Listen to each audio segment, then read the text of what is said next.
All right, music fans, welcome back again to the Real Music Observer. This is Dave observing real music in real time for real people just like you and me.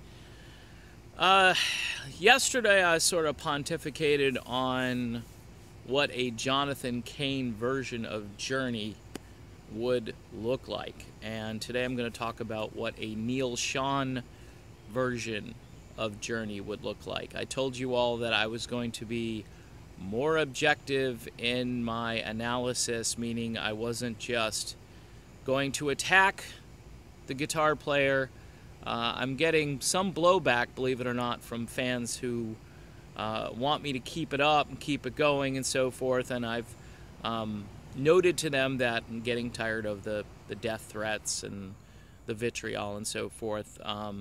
So Neal, if you can maybe back these people off a little bit, I'd appreciate it. I'm not sending any your way, so I'd appreciate it if you would, since you have a little bit more celebrity status than me, a little bit, just a tad, maybe you can mention to some folks on your Twitter that, attacking this guy is probably not a good idea.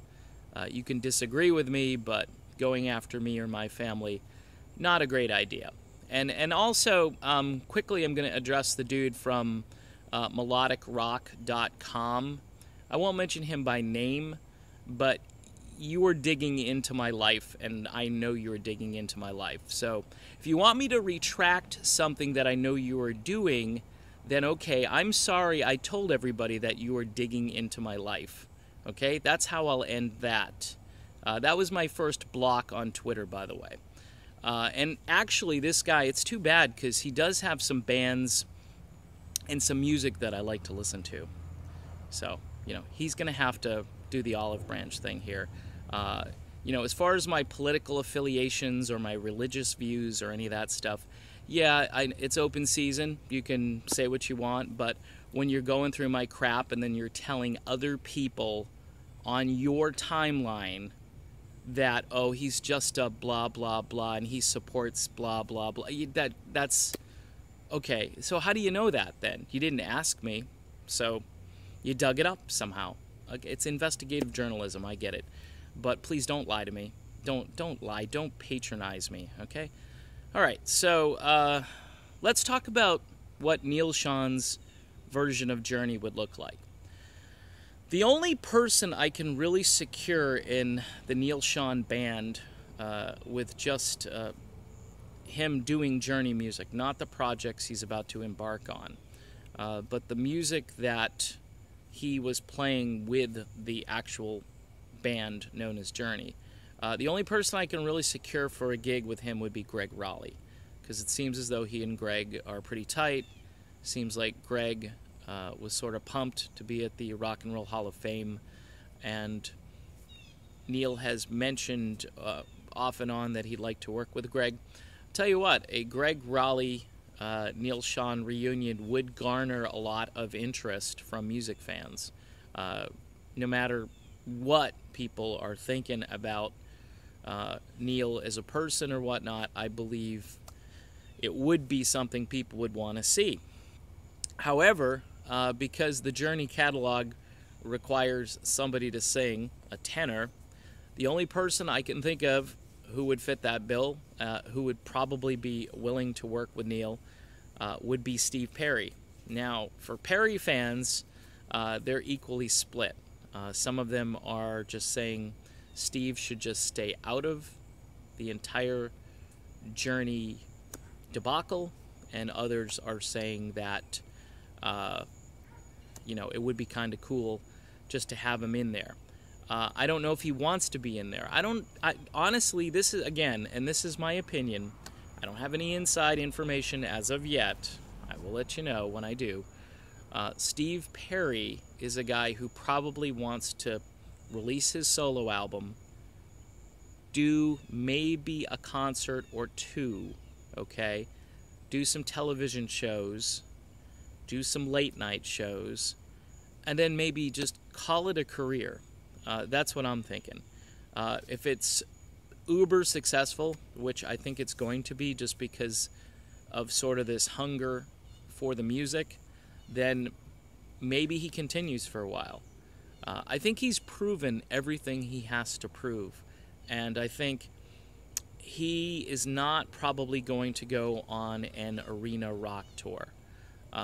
Dean Castronovo tweeted out earlier that he thought it would be the most epic thing if he did one more tour with Journey, and it would be, but vocally speaking, okay, people love to hear Steve at 40 or 50%, 60%, whatever his vocal range is right now, just to see him out there again. I think that would garner so much support and interest. However, shredding one's vocal cords yet again, another singer, and Steve is not, he's not Superman.